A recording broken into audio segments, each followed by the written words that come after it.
Allez bien, voilà donc on revient avec vous aujourd'hui sur votre première édition de l'émission Corrigeons le bac. Comme nous l'avons dit, donc chaque mercredi nous allons essayer de traiter un exercice tiré du bac pour vous montrer que quand même le bac les gars c'est pas très sorcier, n'est-ce pas? Donc dans on essaie de s'exercer le maximum. Voilà, donc bu ci yalla andé rek donc le tout va bien se passer quoi inchallah. Aujourd'hui, donc, on vous amène un exercice qui est tiré du bac du Sénégal numéro 2. Donc, l'exercice numéro 2, c'est le bac de 2023, donc le bac de l'année passée. On dit exercice 2, donc un agriculteur ou bien un jeune agriculteur décide de pratiquer de la culture sous serre dans son champ. À cet effet, il choisit dans son plan de représentation un repère orthonormal OUV et il place dans ce repère deux points A et B dont les affixes respectifs ZA et ZB sont les racines du polynôme P défini par P de Z égale 2Z cube moins 3 facteur de 1 plus IZ carré plus 4IZ plus 1 moins I où Z appartient à C. On dit son objectif est de pratiquer sa culture sous serre dans l'ensemble E des points M du plan ou bien de son plan de représentation tel que norme de MA plus MB plus 2MO est inférieure ou égale à 2 et qui contient un point du segment AB. C'est bon, ça c'est assez clair. Donc première question, on demande de vérifier est-ce que 1 est plutôt de vérifier déjà que 1 et I, on sait déjà, on vérifie seulement qu'ils sont racines de P. Donc deuxième question, déterminer le polynôme G tel que P de Z est égal à Z moins 1 facteur de Z moins I, GZ. Troisième question, résoudre dans C l'équation P de Z égale 0.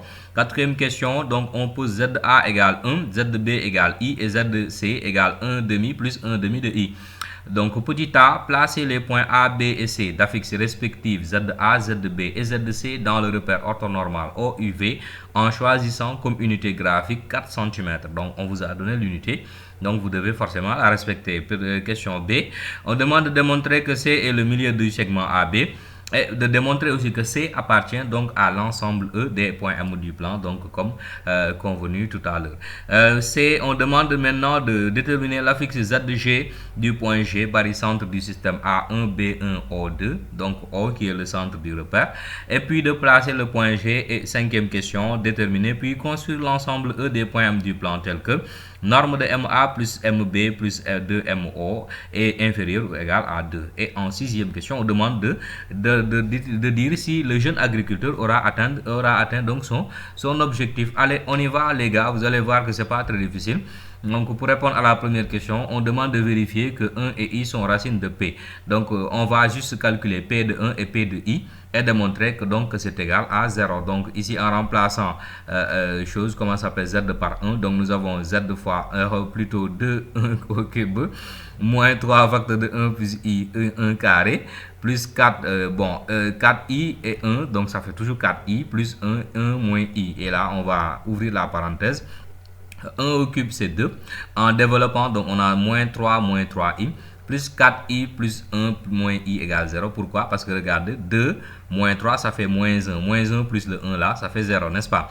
Moins 3i plus 4i ça fait i moins i 0. Donc effectivement 1 est racine de P, n'est-ce pas? Donc on va voir est-ce que c'est le cas pour i maintenant.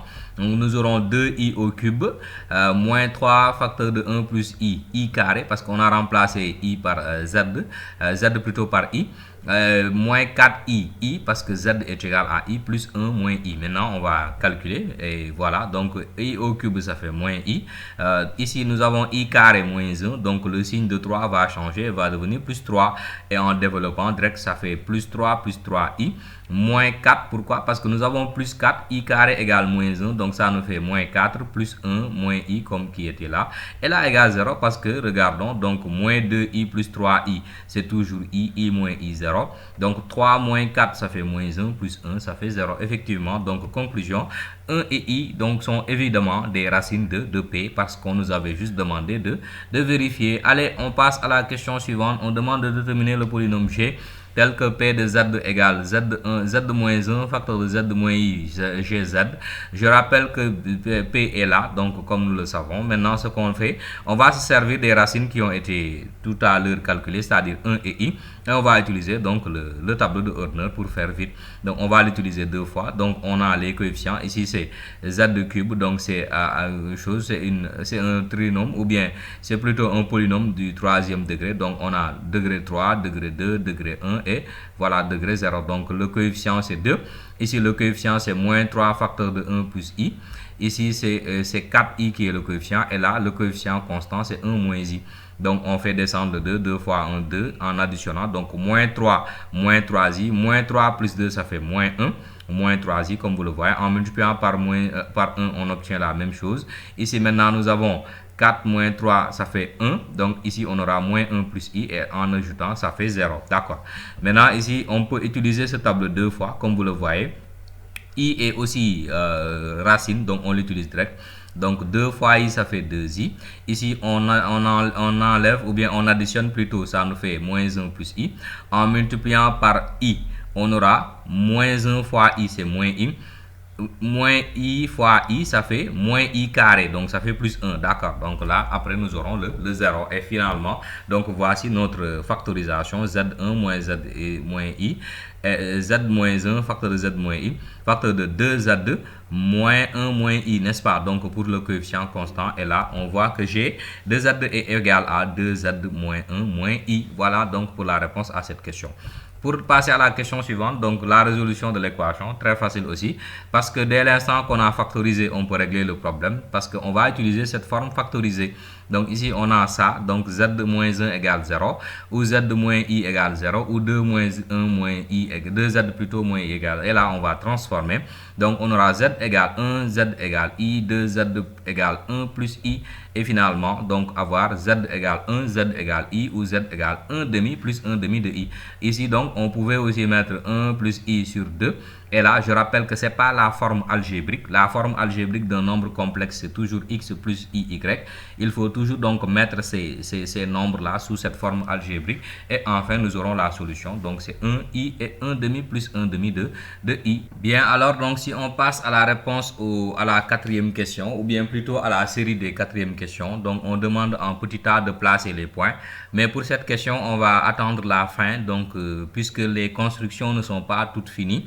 Et on peut continuer l'exercice sans pour autant ne pas comprendre. D'accord. Donc, on passe direct à la question B pour démontrer que C est le milieu de AB et de démontrer aussi que C appartient à l'ensemble E. Maintenant, pour démontrer que C est le milieu de AB, on va avoir juste l'affixe du point qui est le milieu de AB, c'est-à-dire ZA plus ZB sur 2. Donc, ça nous fait 1 demi plus 1 demi de I qui est effectivement égal à Z de C. Donc, conclusion, C est le milieu de AB. Donc, ça, c'est vraiment pas compliqué. Maintenant, on va en déduire que ou bien on va démontrer que C appartient à l'ensemble E. L'ensemble E, je le rappelle, c'est norme de MA plus MB plus 2MO inférieur égal à 2. On va voir est-ce que le point C vérifie. Donc, c'est vérifie exactement cet ensemble. Comme c'était le cas l'année passée avec le produit scalaire, n'est-ce pas? Donc là, ou bien plutôt le barycentre. Hein? Donc, c'est barycentre. Donc, si on remplace M par C, on obtient donc CA plus CB plus CO et on va prendre les affixes. Donc nous avons ZA moins ZC. Je rappelle l'affixe de CA, ce sera ZA. C'est toujours affixe du dernier point moins affixe du premier point, n'est-ce pas? Donc c'est ça qu'on fait exactement. On a fait ZA moins ZC, ici ZB moins ZC, et là au 0 parce que l'affixe de l'origine c'est 0 moins ZC. Donc il faut le faire comme ça. Et là, en appliquant, donc nous allons avoir ça.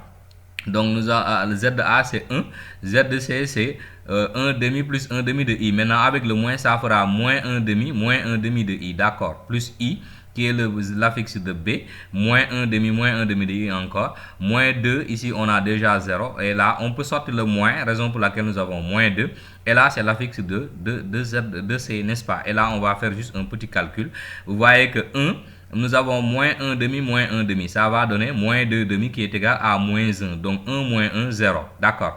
Après nous avons moins 1 demi de I, qui va donner moins 2 demi de I qui est égal à moins I, d'accord. Donc après plus le I, ça fait 0, donc tout ça est égal à 0. Maintenant, il va nous rester moins 2 qu'on va introduire à l'intérieur de cette parenthèse. Donc, c'est moins 2 fois 1 demi, moins 1.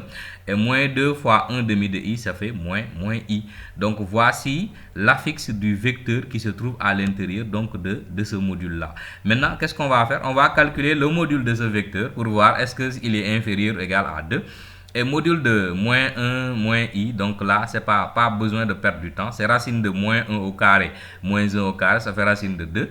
Et racine de 2 est inférieure à 2. Donc, effectivement, C vérifie donc cet ensemble de points. Donc, C appartient à E. Donc, voilà la réponse à cette question. Maintenant, on demande de déterminer l'affixe Z de G de G barycentre de A1, B1, O2 et l'affixe d'un barycentre. Donc, c'est pas très compliqué. Ici, on va prendre alpha ZA avec notre alpha égale 1. Donc, nous avons ZA.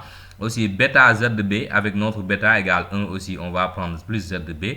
Avec gamma Z de O, mais gamma ici c'est égal à E, 2 plutôt. Mais Z de O c'est 0. Donc, on n'a pas besoin quand même de se fatiguer. Ici, comme on le voit, Z de A c'est 1, Z de B c'est I.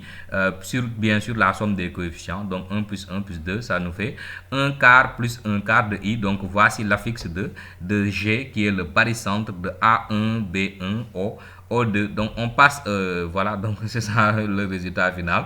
On passe donc à la question, ou bien aux dernières questions, c'est-à-dire la question 5 et la question 6. On demande de déterminer et de construire l'ensemble E des points maintenant.